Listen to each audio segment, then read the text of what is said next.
Guys and dolls, so this is a video I was going to bring you today, and I'm going to give the algorithms a couple of minutes and just see how you are all doing. Normal normal business will resume after the next couple of minutes. So yes, everything's good. I've got a lot to do. I've got to be somewhere at 4, and then somewhere at 7, and then an early night, hopefully. Hope, everything's absolutely fine. Got a wee bit of rest there, and you know, speaking to some, I've been speaking to some very interesting people. There was a wee woman that gives out food.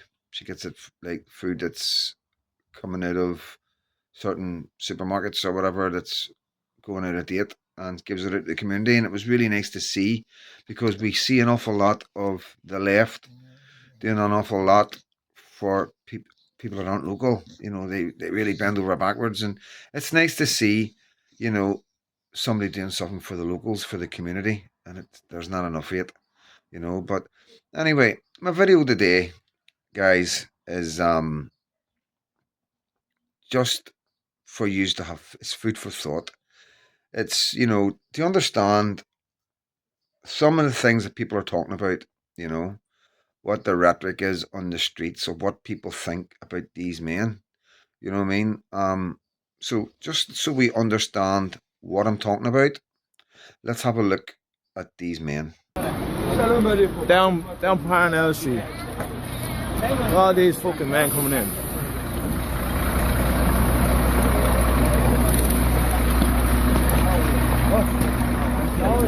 Not one girl, look at them. So that's Dublin. That's the fighting AIDS men is coming into Dublin and Southern Ireland. And we've got loads of evidence of the fighting AIDS men that are in England and Scotland. And here's some evidence of the fighting AIDS men that are in France coming here. Police have so much presence here now, it's hard to imagine how anyone could sneak past them here today. But then we found this group of more than 50. A lot of police today. Are you worried about being caught? For the first time since sunrise, though, the police were remarkably nowhere to be seen. This group were being guided by an Afghan man. They saw the beach was clear, and at this point he can be heard giving them the order. Go, go, go, go. And yet, still no sign of the French police who have been here all morning. But as they approach the shore, there is also... The Vietnamese here tell me they're still hopeful of going to England today. And at that, another boat appears from the canal, but it's already full. Now though, French police are on their way. The buggies are here. It looks like the migrants have missed their chance. But the police don't appear to be interfering at all. They simply stand back and watch.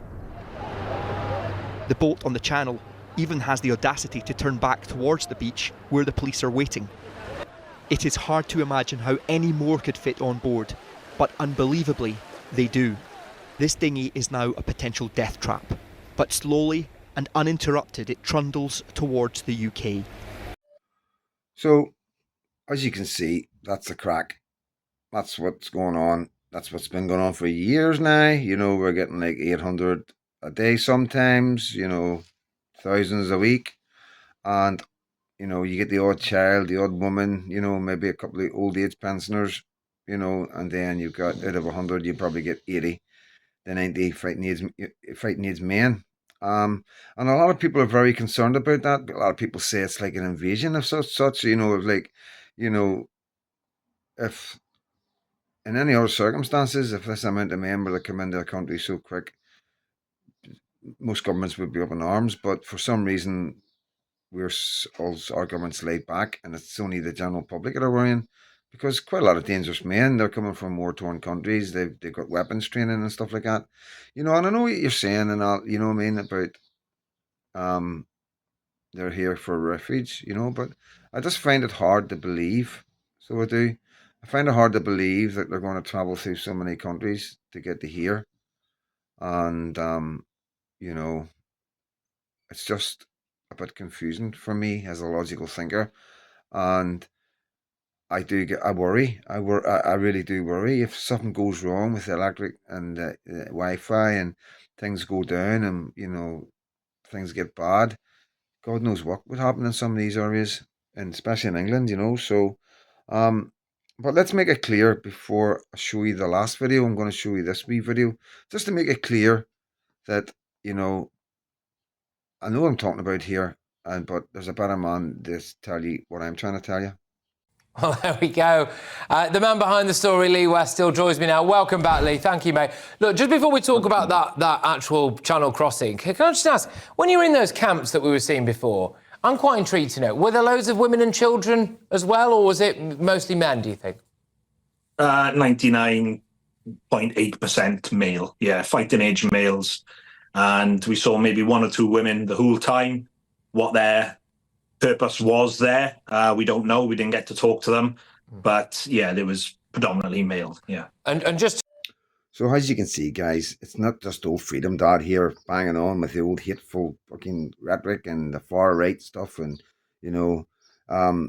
this is facts. It's always facts. It's always truth. It's never misinformation.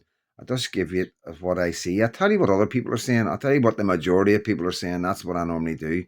I go with the general public. I go with people around me. And I don't influence. I don't need to influence anybody, them days are long gone. People are already influenced. They already know the crack.